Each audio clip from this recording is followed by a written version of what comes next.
السلام عليكم أصدقائي وصديقاتي، شنو أحوالكم؟ الصحة بخير إن شاء الله، ربي يدوم علينا نعمة الصحة. يا البنات، اليوم حبيت نشارككم طريقتي في إعداد الصوص بشاميل. كما تراو لهنا استعملتها للازانيا، تراو القوام متاعها مزيان ولونها كيف كيف كي نية وكي طايبة، هاكم تراو فيها لهنا محمرة في الفرن، لونها ذهبي مزيانة برشا. مقاديرها بإذن الله مضبوطة وطريقتها ناجحة 2000%. هاكم تراو معناها في بداية الفيديو كيفاش الطريقة، النتيجة نقصد. ان شاء الله تدخلوا للفيديو وتتبعوا طريقة اعداد الصوص بشاميل اللي هي الصوص البيضة بمقادير مضبوطة، وتنال رضاكم بإذن الله وإعجابكم. هذه هي صوص بشاميل كما قلت لك قبل ما نحطها في اللازاني. تو البنات على بركة الله باش نبداو بالمكونات والمقادير وطريقة الطهي. خديت لهنا بوال كبيرة واسعة شوية باش ناخذ راحتي في التحريك. حطيت 50 غرام زبدة حيوانية، سر النجاح متاع البشاميل لازمك تاخذ زبدة حيوانية. قصيتها 50 غرام مكعبات وزدتها 50 مليلتر بين زيت نباتي وزيت زيتونة. وطول المقادير الكل البنات نحطهم لكم في صندوق الوصف تحت الفيديو. معناه لهنا الزيت زيتونة يقول القايل والزيت النباتي الواه باش الزبدة ما تتحرقش، خاطر كي تقعد حتىكش تذوب تنجم تكحال ولونها يتبدل ومطعمها كيف كيف يتبدل. نعاونوها بشوية زيت زيتونة ولا زيت نباتي ولا مخلط باش هي ما تتحرقش. ثم البنات حطيت 3 ملاعق أكل دقيق أبيض اللي هو الفارينة، وبديت نحرك فيهم بالطريقة هذه كما تراو، ما نكفش على التحريق بالكل باش ما تتحرقش من اللوطة وتقعد من فوق نية، خاطر فيسع الفارينة ما تطيب في الزيت. السر البنات الثاني اللي يلزمك معناها الفارينة متاعك تطيب بالكدا فك المواد الدهنية ويتبدل لونها يولي على الذهبي، باش بعد كي تاكلها انت صوص بشاميل ما تطعمش مطعم الفارينة النية. بالطريقة هذه كي تتحمر الفارينة يعني الدقيق الأبيض في المواد الدهنية يتنحالنا أكل مطعم متاع الفارينة النية. كما تراو توا بالضبط في المرحلة هذه تبدل لون الدقيق الأبيض ولا أصفر ذهبي. في المرحلة هذه البنات باش نسكب 800 مليلتر حليب عادي معناها ماهوش من الثلاجة وماهوش سخون، عادي بحرارة المطبخ.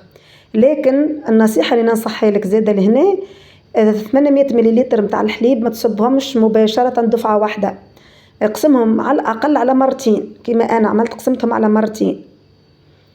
يقول قايل عليه باش الفارينة ما تقلفزش، نقولوا احنا ما تعملش تكتلات وتغلبك في التحريك. هيك البنات شوفوا قداش الملمس متاعها حريري. لو كان حطينا الحليب الكل دفعة واحدة تغلبنا كالفارينة وتقلفز وتعمل تكتلات. توسع بالك وتصبوا كمية الحليب اللي هما 800 مليلتر واحدة تدريجيا.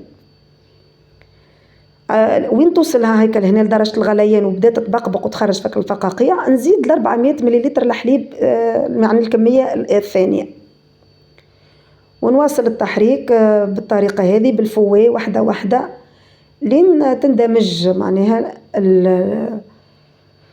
الحليب يندمج مع باقي المكونات. وكالعادة نواصل التحريك حتى توصل لدرجة الغليان.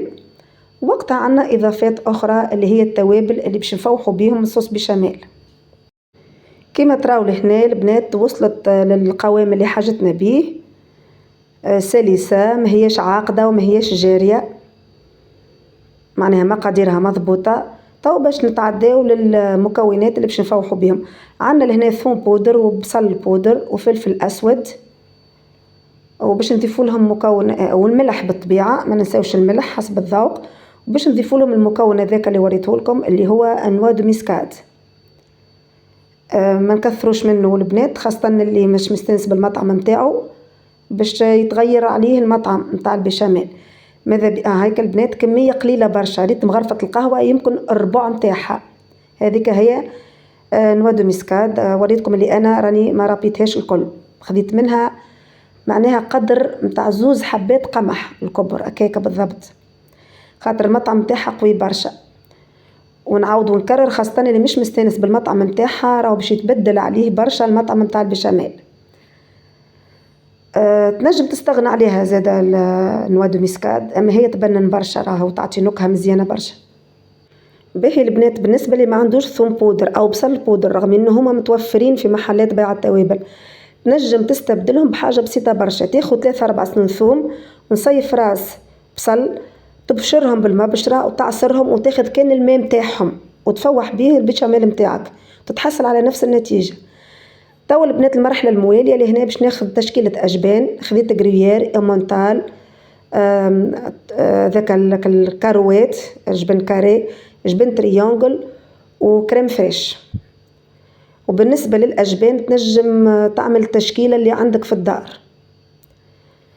نحطهم لكم الكل في صندوق الوصف معناها تحت الفيديو، الأجبان اللي استعملتهم أنا. كي تنوع الأجبان في البيشاميل يعطيها المطة هذيك، ويعطيها أكل قوام السلس، ويعطيها نكهة بنينة. ونوصيكم بطبيعة الحال على الملح ما نكثروش، بخاطر الأجبان فيها أملاح برشا. لهنا كما تراو حاولنا دمجنا أكل أجبان مع باقي المكونات، وتراو معناها الملمس الحريري اللي تحصلنا عليه وكاللمعة اللي فيها بفضل المواد الدهنية. بيشاميل بحول الله ناجحة وبنينة ومقاديرها مضبوطة وتعمل 66 كيف. توا باش نحاول قدامكم نسكبها في بول ونوريكم معناها النتيجة النهائية كما شفناها في بداية الفيديو بالضبط. هذه هي البنات الصوص بيشاميل. ان شاء الله على كل حال تعجبكم الطريقة وتنال رضاكم بإذن الله وتطبقوها.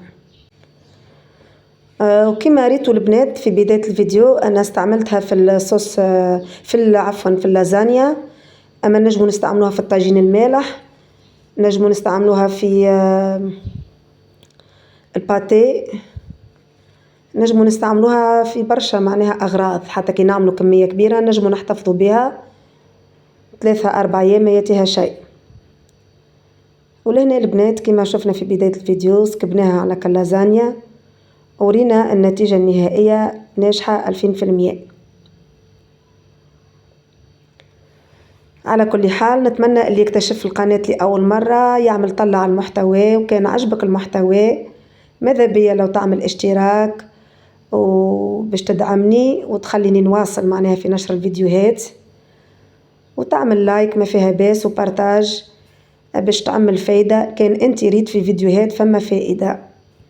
ونشكر الناس الكل، بارك الله فيكم، يرحم والديكم ودمتم أوفياء.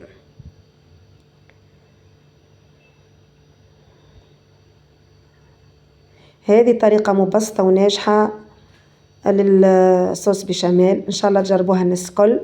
إلى اللقاء، في أمان الله.